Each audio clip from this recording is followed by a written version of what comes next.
Hello and welcome to the two-man power trip of wrestling. I'm your host, JP John Poz. With me today, very special guest. You may know him as Big Swoll. He was a No Limit Soldier in WCW. He's in the AWA. He played NFL football. He is, of course, Mr. Randy Thornton. Welcome to the two-man power trip. How you doing? Thank you very much. I'm happy to be here, sir. What's going on in your world? What have you been up to? Well, I'm retired. Um, 4 years ago, I had two heart attacks, so I'm on the heart transplant list. Wow. And I've been doing a lot of speaking for the National Heart Association, and I'm the national spokesperson for Sleep Apnea Association. So I've been pretty busy, and I'm just a cowboy. I got dogs and horses, and I'm just living in New Orleans. And 20 years ago, when I left No Limit in WCW, I never looked back. I just been going a totally different direction since then. Wow, no wrestling at all. Not even watching it or paying any attention to it? No, I don't even watch it. I can't tell you who's wrestling, what they're doing, and I have my own personal reasons. And when you tell people and people allow me to tell my story why I don't, a lot of people get mad, but I'm just telling you, I'm just telling you the truth why I don't watch it. I mean, I don't know who's wrestling. I don't know who's the champion. I don't even know what organizations are out there right now. Do you just hate wrestling or just one of those things you're just not interested in anymore? When I got in the wrestling industry, it was different times back then. I first got in, I did the very last show for AWA in, Wow. uh, in Minnesota. I wrestled a guy by a guy named Frank Anderson. And then I went over to Japan and I studied in Japan. And my very first wrestling match in Japan was with Hashimoto. And we did a match and I did some independent work, but I just didn't like the industry. The industry wasn't for me. I went back and I played Canadian football. And after I finished playing Canadian football, I hooked up with my childhood friend, Master P. And I started working for No Limit Records. So I was in the record industry for a couple of years. And the reason why we got into wrestling, because one day we were sitting down watching wrestling, and I heard Conan saying he's about it, routed. And that's No Limit most famous song. Yep. So I told P, I said, if I can get us into wrestling. So I called Brad Rheingans, and Brad Rheingans called Mr. Perfect, and that's how we got hooked up with the No Limit WCW deal. But you know, I want your fans to enjoy your show, so I'm not going to say anything negative. Hey, whatever it is, it is, Sarah, Sarah, whatever it will be, will be. But with that though, that's just an amazing thing because who would have thought, like, okay, you're gonna hear Conan say it, then Master P is gonna want to get in. Like, that's just such an interesting way of getting like back into the business when you were in there years ago with AWA and New Japan. Yeah, I mean, and I was 330 pounds, and when I contact them, um, I walk in. They flew me to Atlanta, and I walk in, and there's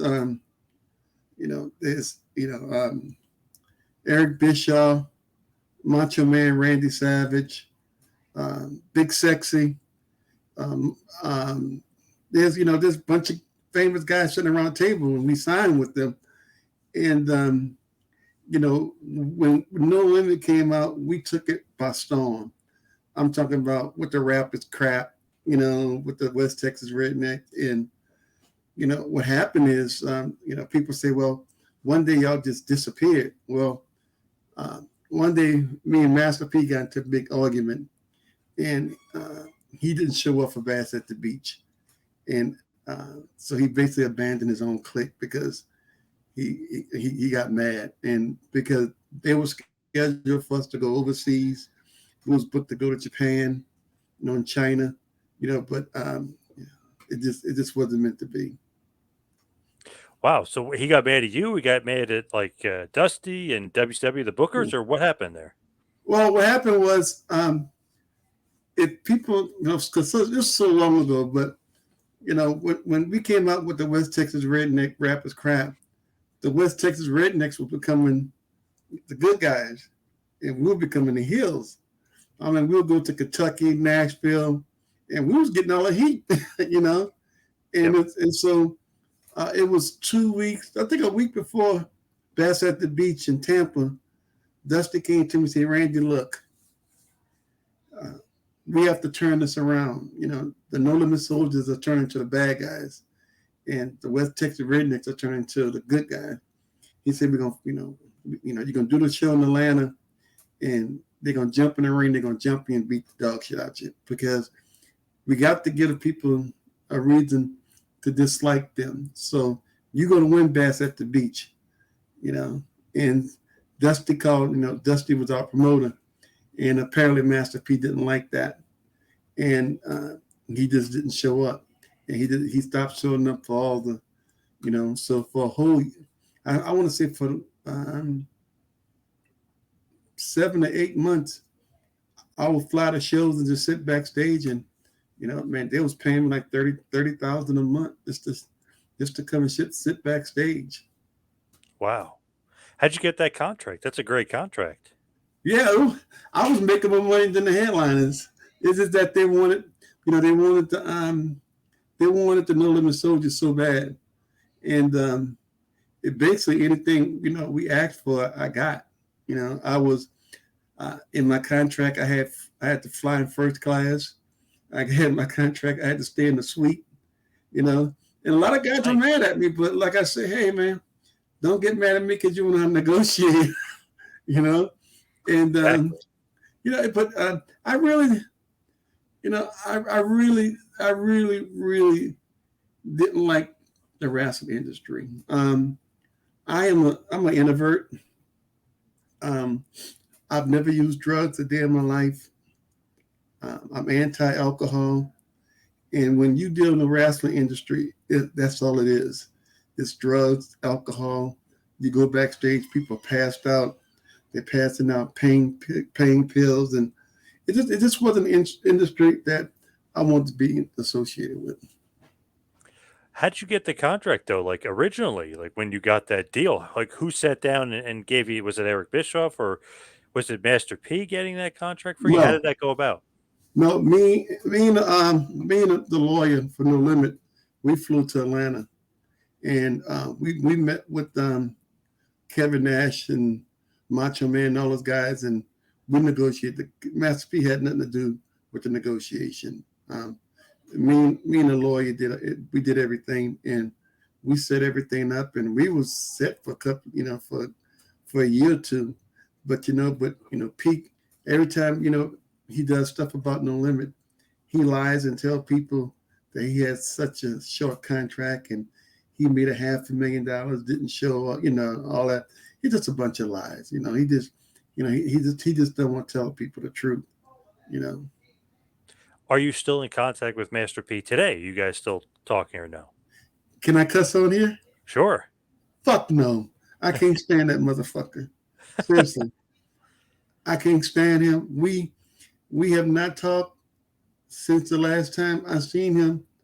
With WCW, uh, he's an asshole. He's a con man, and I have nothing to say nice about him. And we just totally, I wish him, he's going through a lot with his family, with his daughter committing suicide, and stuff like that. And yeah, no, I've gone a totally different route. I have nothing to do with the music industry, the wrestling industry.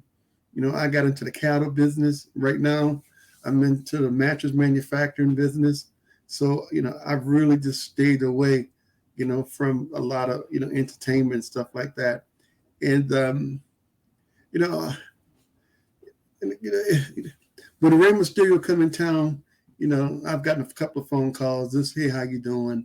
What's going on and stuff like that. But no, I have no interest in the wrestling business whatsoever. So still talk to Ray sometimes though. That's cool. Yeah, talked to him like 2, 3 years ago, something like that. So but I there's a bunch. There's just a bunch of guys. To be honest with you, I just didn't like them. I mean, and these are famous people, and in real life, they are dickheads. I mean, assholes, and I'm about you know uplifting. I've always been that kind of motivational person, and when you meet these people in person, they are fucking dicks. I mean, just assholes. You know, Like who in particular? Like, and would this be like politically they're doing stuff? Like, no, they just wasn't nice people. I hate Hulk Hogan. Hulk wow, Hogan, okay, he was a dick. Uh, to me, he was a racist. He's a dickhead. He was arrogant. He walked around like he was prima donna, and I didn't like him. And I'm sorry, I'm about to make a bunch of fans mad. I'm about to say this, but I hate Ric Flair. wow. Ric Flair was the biggest dick I've ever met in my life, and I heard him say, I heard him say something very racist about the No Limit Soldiers, and he didn't know that I was listening to him, And I'm not going to say what he said, but he said something very racist. And now, when I see him, and he's with the Amigos and he's with Snoop Dogg, I'm like, oh, so now you like this, you know, now you like this. But back, back then, it was a totally different story. Wow, so the two biggies, the two big dogs there, Hogan and Flair, not a fan. Well, it's no secret what Hulk Hogan is. I mean, everybody know when his daughter started dating a black guy on a reality show. That's why the reality show got canceled. Because what he called the young man, and I mean Ric Flair. That's not no secret. Yeah, I mean Ric Flair, in a lot of people's opinions, one of the greatest wrestlers ever. Yeah, it's cool, but and what I heard him say personally, I just never respect him for it. It's just like when I was in Japan, I was on a tour bus, and the tour bus driver was telling me a story about Andre the Giant. I don't know if you heard about him and Bad News Brown got into it. Yeah. Yep. And he was making racist jokes in the back. And people, you got to remember, Bad News Brown was a bad dude. Yes. On the Yes. street. Yep. He was the first American to ever win a judo medal in the Olympics. Right. His brother Yep. was not to play with. And they say Andre was making racist jokes, and he told the guy to pull over the bus. And Bad News Brown got off, and he told Andre Giant, get your ass off the bus. And all the wrestlers on the bus was telling Andre, don't get off the bus. He's going to hurt you. Andre, he's going to really, really hurt you. So it was, but Bad News Brown talked about it, Yep. and, what he used to, because he's passed away now. But, it just wasn't, and I want to say this. If you like wrestling, keep watching it. Keep loving it. Don't let what I say discourage you about anybody. I'm just speaking, my opinion, and my opinion is like an asshole. Everybody has one, So I'm just sharing, my story, and I don't want nobody, contact your show and tell, oh, he's an asshole, he's a dick. No, I'm just telling the truth. That's what I'm doing, is telling the truth. So who else didn't you like in WCW? Like, was there somebody, like anybody else, as far as maybe lower tier guys or other guys you had problems with? I didn't have problems, but I can tell you the nicest person I met. Yeah, there you go. I love Sid Vicious. Sid took me underneath his wing. Seriously, that guy was first class. Sid Vicious was so nice to me, and he would tell me, "Hey, Swoll, you want to do this? Do it this way, do it that way, do your spot like this, And he was cool. I was cool with the Steiners because I worked with them in Japan. So if I got, that was years. I was on tour with them, and when I was in Japan, Chris Benoit, but his name was the Pegasus Kid, when he was in Japan. So I knew him for years. And Big Van Vader, we went to the same wrestling school. So I've done work, I worked with him. And Animal and Hawk, they were trained under Brad Rheingans in Plymouth, Minnesota. So them, Demolition, the Construction Crew, Kurt Hennig, a lot of those guys are from the same area. Yeah, Ravington, crazy. Yep. Ravington, Rick Rude, all those guys trained in Plymouth, Minnesota. And I know Brad Rheingans. A lot of people don't know who he is, but he trained a lot of superstars. And the last person Brad trained was Brock Lesnar. That was the last person. I talked to Brad probably 2 years ago. And he called and checked up on me because he heard I had a heart attack, and he called me. But it was you got to think about this. Here I am in wrestling school, and we go into the ring, and Animal Hawk is in the ring waiting for us. I'm going, what the hell? But they were real nice guys, They were real nice guys, very class. Hawk was Hawk, Animal was very nice, very approachable. You remember a guy by the name of Wayne Bloom? Oh, yeah. Wayne, one of the Beverly Brothers, yeah. One of the Beverly Brothers, well, Wayne also trained under Brad Rheingans. And Wayne, I still speak to Wayne to this day, and and the Nasty Boys, went to school, with us. So it was always a family, and I never forget. Brad told me, he said, Randy, I should have pushed you more. You had too much talent. When I went to WCW, they didn't want me to wrestle. They want me to be a thug, punches, body slam. They didn't want me to wrestle. Hey, Randy, the gimmick is you off the street. Let's stick with that gimmick. So when I went to WCW, I tried to bring that old school wrestling like Harley Race, that kind of wrestling, which I was growing up to. But that's not wrestling anymore. Harley Race, Kamala, all those guys. That's how I wanted to wrestle. Today, wrestling is not like that. Today is more, acrobatics, flipping, and all that kind of stuff. Well, when I was a little boy, when you watch Harley Race, you might see 12 clotheslines. For sure. And I still remember to the day, I still show people the match with Harley Race and Big Van Vader when he knocked his eyes off the socket. That's wrestling to me. Today wrestling, nah, y'all can have it. How did you get into that Minnesota camp? Were you wanting to be a wrestler, or how did that even happen? This is a very crazy story.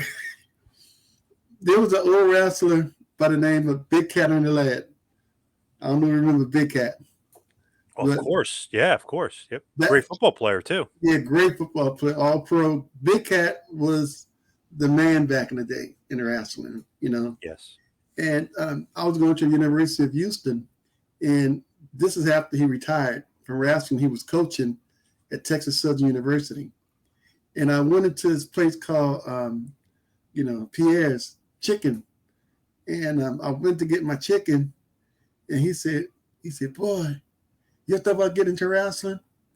I was like, no, because I already knew who he was, I was like, no, sir. He said, man, you do good in wrestling. You got the size, you got the look, you got the walk.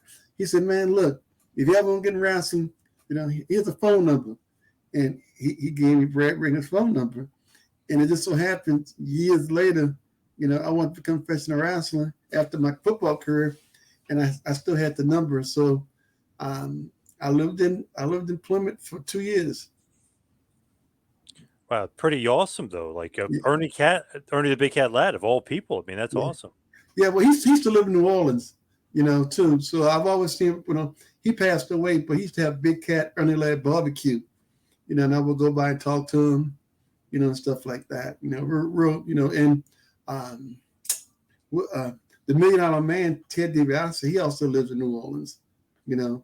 Yep. So you see these guys, and they always have to talk about wrestling. And when I was a kid, Mid South wrestling was the big thing, And we had I'm gonna say names that people don't know, Mr. Wrestling #2, Yes. Iron Mike Steele, Junkyard Dog, Ray Candy, Abdul the Butcher. These are the guys that I grew up watching. Cowboy Bill Watts, Dusty Rhodes and Terry Funk. Those I always wanted to wrestle like those guys. And that was my downfall. But it was, not when I was a little boy. Every Saturday, me and my family went to the municipal auditorium, to watch wrestling all the time. Wow. So you were a huge fan. That's awesome. Yeah. We sneak in the back. Wow, that's great though. I didn't realize that really. I mean, you were such a big fan, so you knew obviously all the wrestlers. Oh yeah. I got into a big argument the other day. Someone told me that Ric Flair is the best wrestler of all time. I said, no, I can't agree with you on that. And it was like, well, who? These people, they have no history about Gorgeous George. Gorgeous George saved professional wrestling. Before there wouldn't be a Muhammad Ali if it wasn't for Gorgeous George. There wouldn't be a Ric Flair if it wasn't for Gorgeous George. And when you tell these people, especially young people, who? I never heard of Gorgeous George. I mean, do your research. This man took wrestling from a stone age to the spotlight. Gorgeous George really changed wrestling. And when I hear people say, "Oh, such and such is the GOAT," you never hear nobody talk about Gorgeous George right now. He's not listed. He's not even, nobody talk about the top wrestler or the top GOAT, but I have seen every wrestling match that I could find on video about Gorgeous George. And that's my GOAT. It's Gorgeous George. Hey, I believe it because if you think about it, Muhammad Ali stole his whole shtick. Yes. His whole gimmick was Gorgeous George. Yeah. Muhammad Ali said, if it wasn't for Gorgeous George, there wouldn't be a Muhammad Ali. Yeah. Yep. And it's just, it was different times. I'm a historian. When I was a little boy, I wanted to be like Pork Chop Cash. I don't remember that name. Yeah. Yeah. Oh yeah. Yep. I want to be like Pork Chop Cash. And I throw out names that people never heard of before. And but back then wrestling was region. It wasn't like it is now. WWE didn't run everything. It was Mid-South, Tennessee, Florida, Texas, Minnesota, AWA, and all that. So everybody had a different region, Yep. and so all the wrestlers would compete, especially with, Tennessee, Georgia, Florida. They was very competitive with each other. So, but back then it was just different times, I came up when wrestling was fun. Yes. Yes. And all the legends were like larger than life guys too. Yeah. And I mean, Nowadays not so much, but like back then, like the guys were literally larger than life. It was crazy. yeah, it's just, wrestling just wasn't my thing. I mean, like I say, I didn't. You'd be amazed how many athletes are drug addicts and alcoholics. I've seen them. The reason I became a spokesperson for the Sleep Apnea Association. I do speaking engagements all over the world, and I do podcasts all the time. And the reason why I do it because that's what Brad Armstrong Brad Armstrong died in his sleep on his couch. Yeah. And that I got I have a picture in my office, and it took me 20 years to look at this picture. It's a picture of me, Brad Armstrong, Chase Tatum, Barry Windham, Kurt Hennig, the Windham brothers, and Bobby Duncan Jr. We all standing up together, before a show, all hugged up, and it's amazed that out the seven, only three of us still alive. Yeah. Nuts. Only three of us. And that picture haunted me for a long time. I knew Bobby Duncan Jr. because we played against together in college. He went to University of Texas. I was at University of Houston, so we knew each other. I was a big fan of the Windham brothers. Their dad. I was a big fan of their dad. So and Blackjack. Yeah. and so it was it was a picture that haunted me. Especially because I talked to Brad Rheingans. Excuse me, I talked to BA probably a month before he died. And I talked to his mother and talked to his wife. And so. But a lot of people don't know right now, especially if you go back and you look at these videos, wrestlers that died and all that kind of stuff. Yep. You know that a lot of them died of heart attacks, heart disease, and sleep apnea. And I know people say, "Oh, it's steroids, it's steroids." That's people who don't know anything. They just don't do their research. And here, I had 2 heart attacks. And I had heart disease, and I've never taken steroids a day in my life.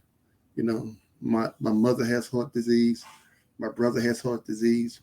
My sister has heart disease. My mom's sister. So it's something, so, when people don't know what they're talking about, I just leave them alone. I just let them just be ignorant, because they don't know. But right now, a lot of professional wrestlers, professional athletes are dying from sleep apnea. And a lot of them are dying from heart disease because they don't know they have it, Yep. And yes, we take physical examination, but they don't do examinations, for heart disease and stuff like that. I think it was 5 years ago, I went to Mississippi, and I seen that dude, Kamala, James Harris. Yep. And it hurt me to see that man have both his legs amputated. Very and, sad. Yeah, and he was telling me that, and I asked him. I said, "Man, did WWE do anything for you?" He told me, "No, nothing." And it's so many of these wrestlers, especially the elders, because one of my favorite. Oh my God, he just passed away. Hulk Hogan stole his gimmick. Superstar Billy Graham. Yes. Superstar Billy Graham is, he was Hulk Hogan before Hulk Hogan. Yeah, 100%. Yep. And I was doing a speaking engagement. He was there, and another old wrestler y'all probably might know, Mad Dog Michonne. Yes. Yep. Mad Dog was there, and just to sit down and just listen to these guys talk, because back then the wrestlers wasn't making millions of dollars. Those guys had to drive in cars, and sleeping in their cars and stuff like that, And so it was a different time, and but I tell people all the time, if you love wrestling, keep on watching it. I'm just going into a different venture in my life. I'm more into the business world. Like I said, I just started a new business venture. Mattress manufacturing. And I'm coming out with the Big Swoll folding chair. It's a chair that can hold up a 600-pound man and 7 feet tall. Because I used to always collapse folding chairs, so I said, you know what, I'm gonna make my own chair. So we got that going on. Cool. Yeah. So I just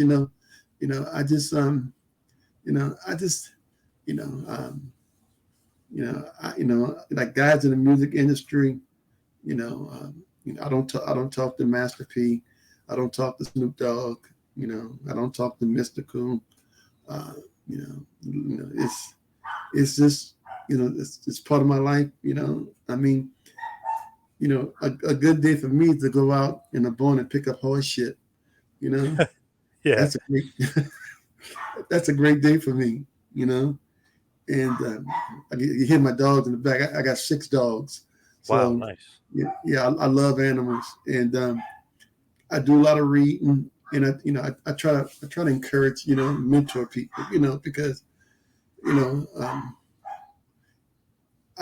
I listen, I watch these guys, because my daughter showed me videos, and I watch these guys doing independent shows, and they killing themselves for $25. You know, I mean, I'm like, I mean, do you have a regular job? Yeah. Jesus. Yep. They're doing stuff. My daughter can tell me, Dad, look at this. I mean, going through barbed wire fence and all this kamikaze stuff. And I'm like, you don't get paid that much at independent. You know, if you get $25, $30 a show, that's a lot of money. Oof, man, it is crazy. But going back to Brad Armstrong for a second, though, because I was just thinking, like, No Limit Soldiers, he's BA, whatever, Brad Mm-hmm. Armstrong, BA.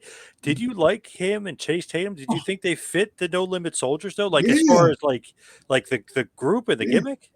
I love VA because when me and VA we did a lot of tag teams and stuff Yes. together. Yep. And man, VA was cool, and when we was wrestling, his brother Jesse James was in the military, you know, and so you'll go to his house and his dad be sitting there, and his dad will talk to you about wrestling, and Chase, I picked Chase out the power plant.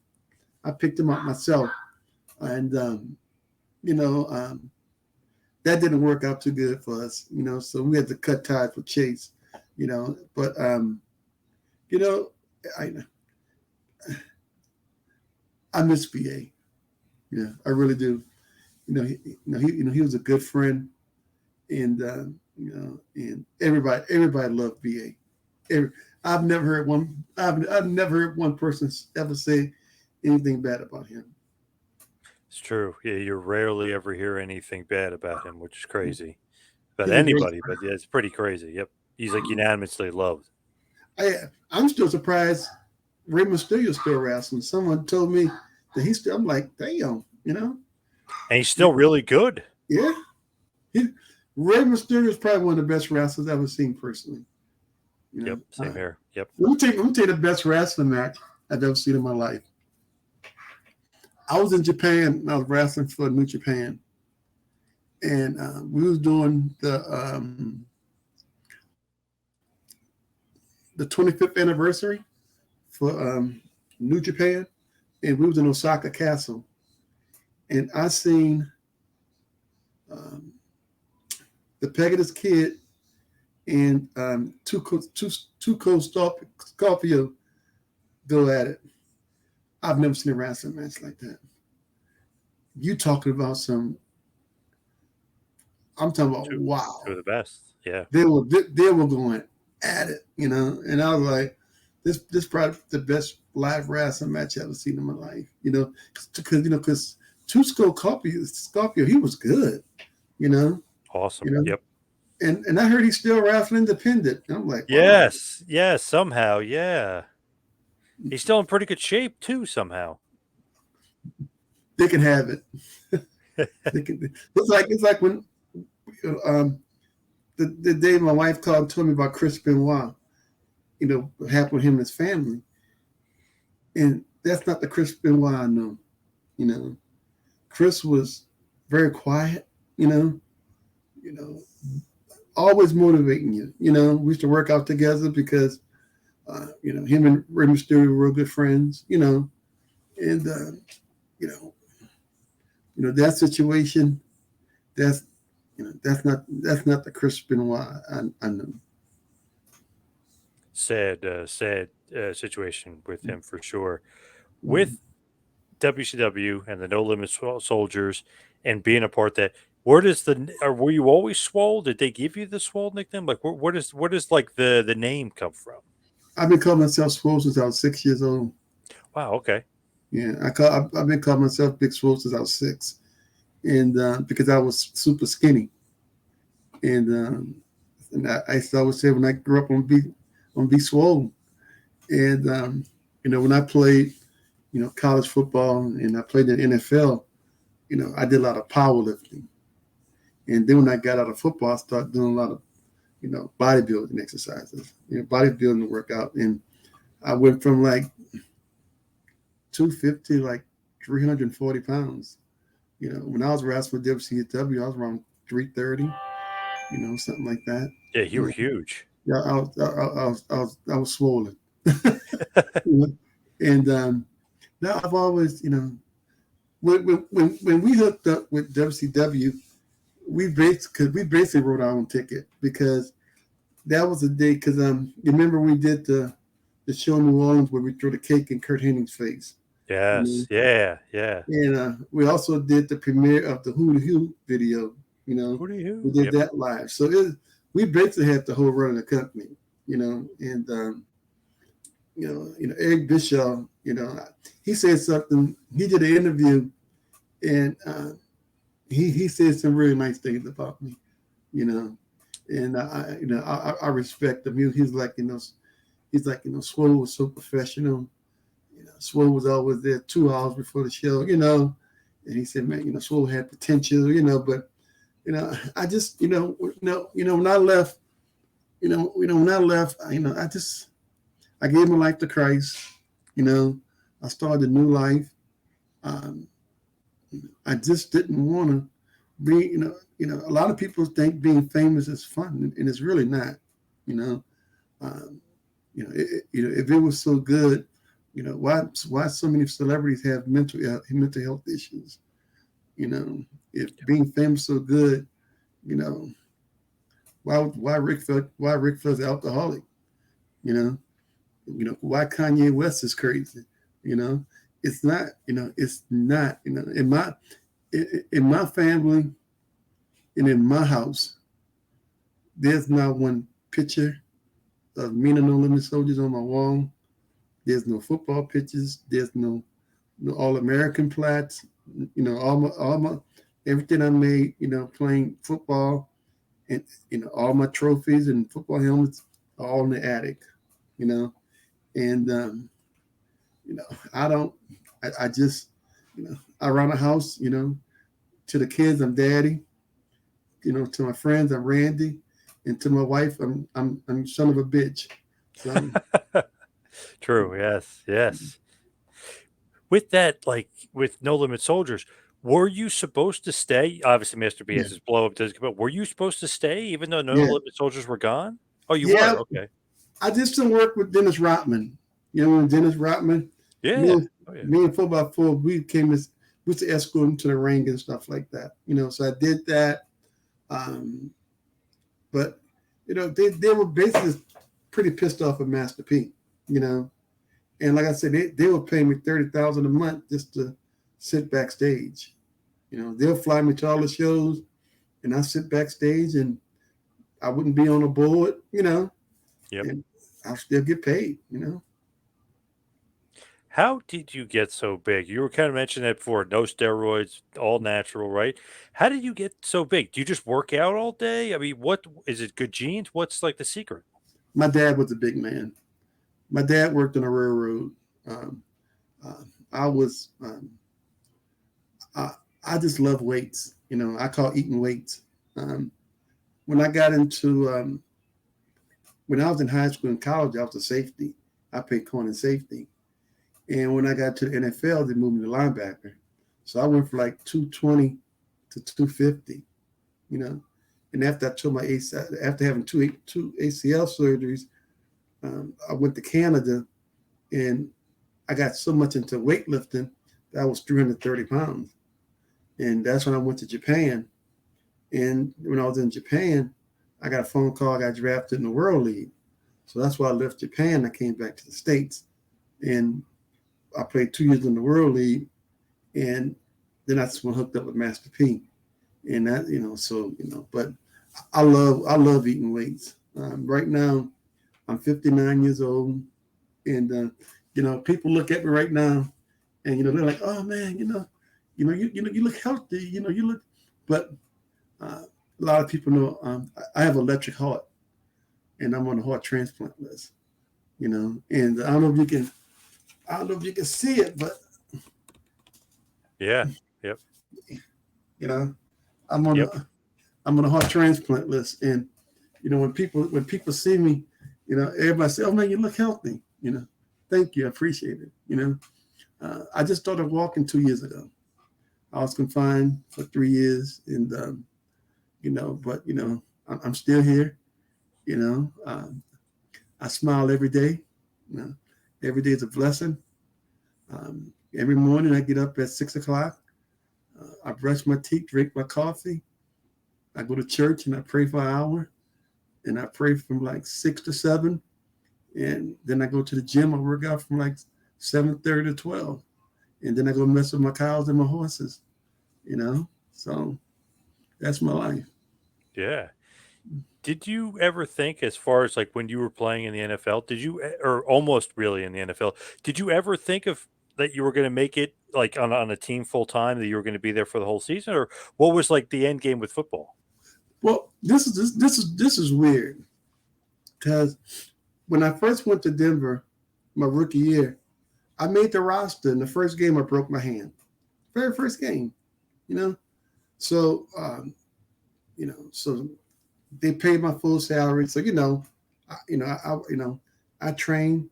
So the second year, man, I must have had the best off season because they was calling me the surprise of the camp. I was balling, and the very first game was Monday Night Football against San Francisco 49ers.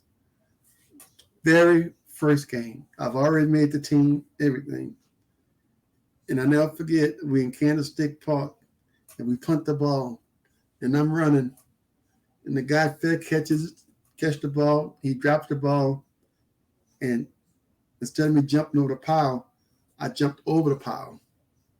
And when I came down, I shredded every ligament in my knee. Every every Damn. every ligament you can name, I tore it, and I was never the same after that.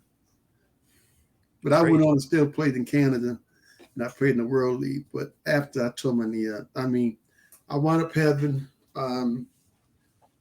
altogether, I've had 6 ACLs, and I've had 12 scopes on my knees.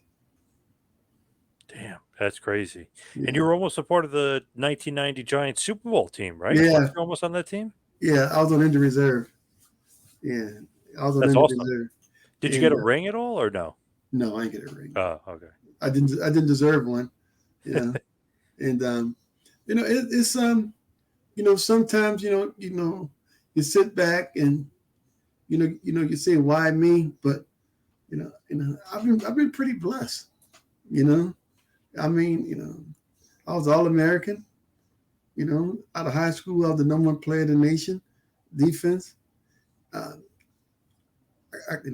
I was crewed by 135 schools, scholarship offers, and I played professional sports, and I lived in Hollywood. I hung out with Tupac. I hung out with Snoop Dogg. I've driven every car I wanted. I've driven Ferraris, Bentleys. I lived in mansions. You know, I've had millions of dollars.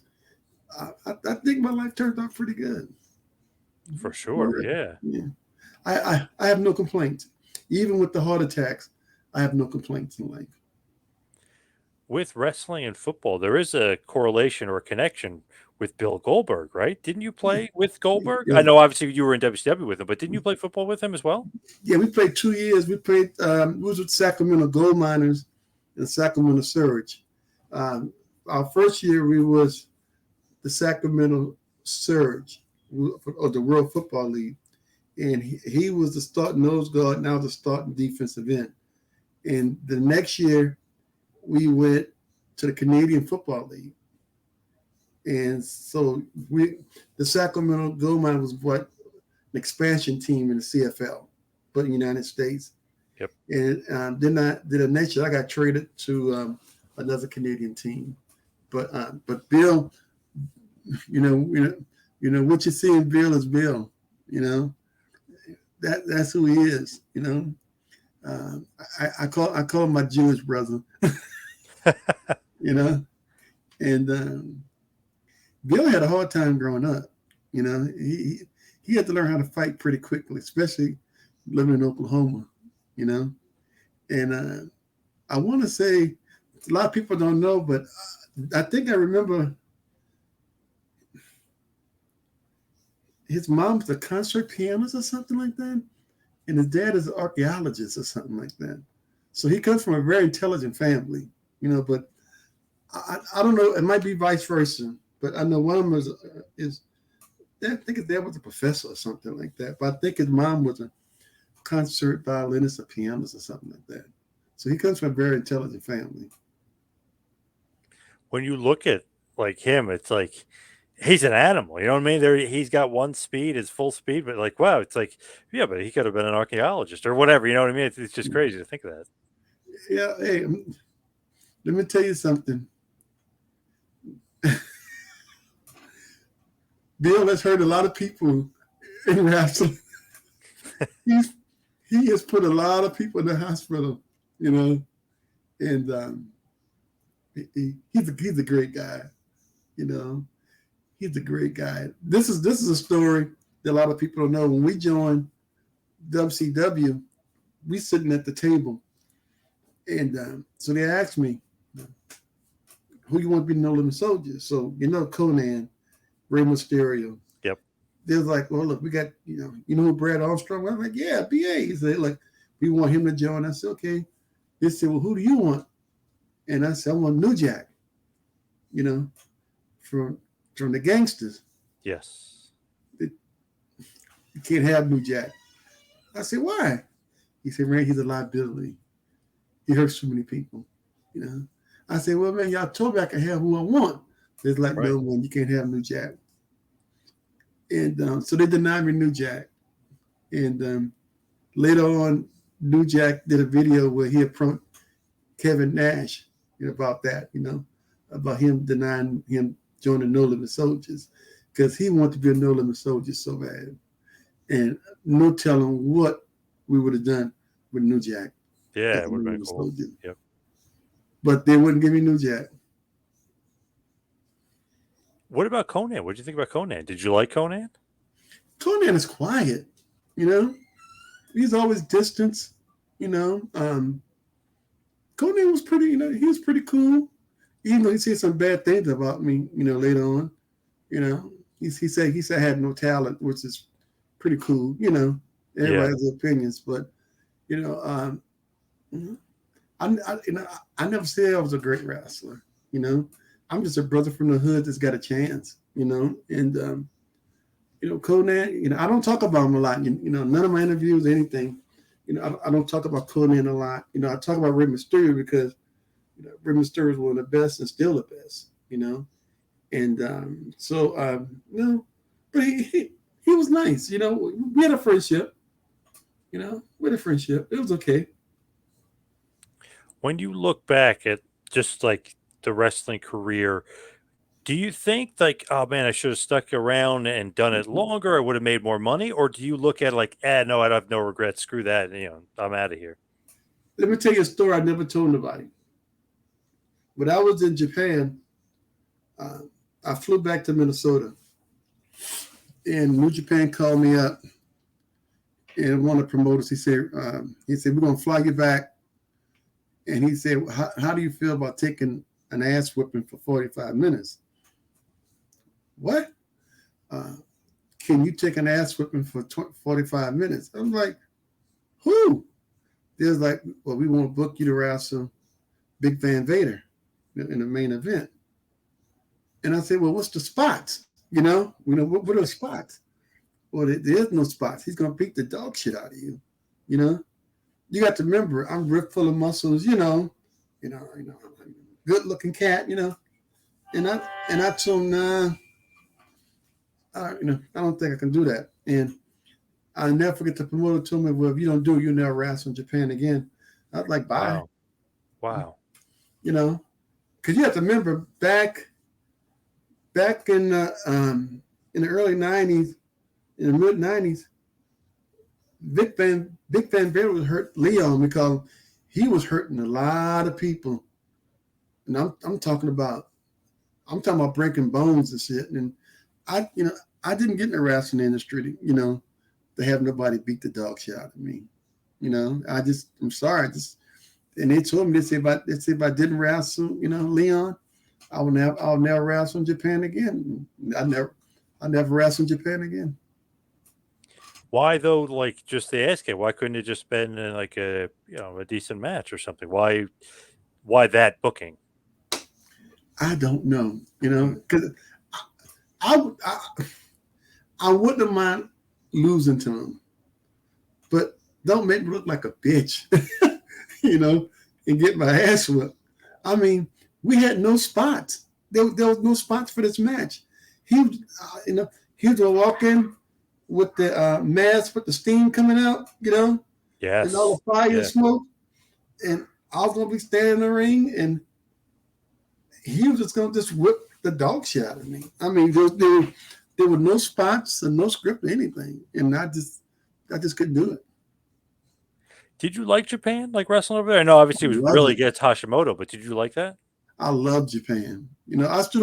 I trained over there for 2 months, and if it wasn't me going back to play football, I loved it over there.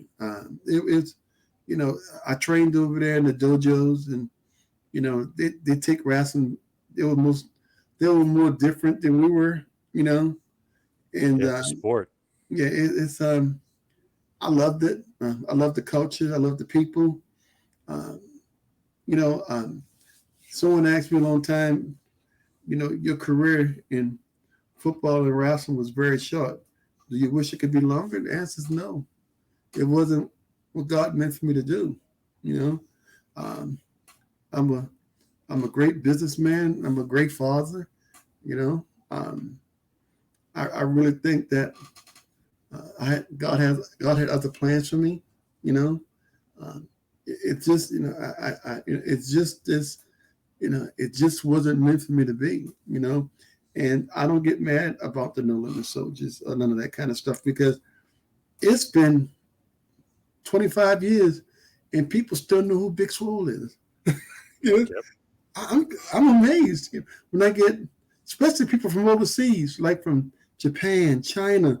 I get I get fan mail from all over the world, you know, and it's amazing that people still remember the No Limit Soldiers. It is pretty amazing. But yeah, that's stuck in everybody's mind Yeah, from that late '90s. Yep. it was, but you know what? This is something that I love. Um, at, at least I did it.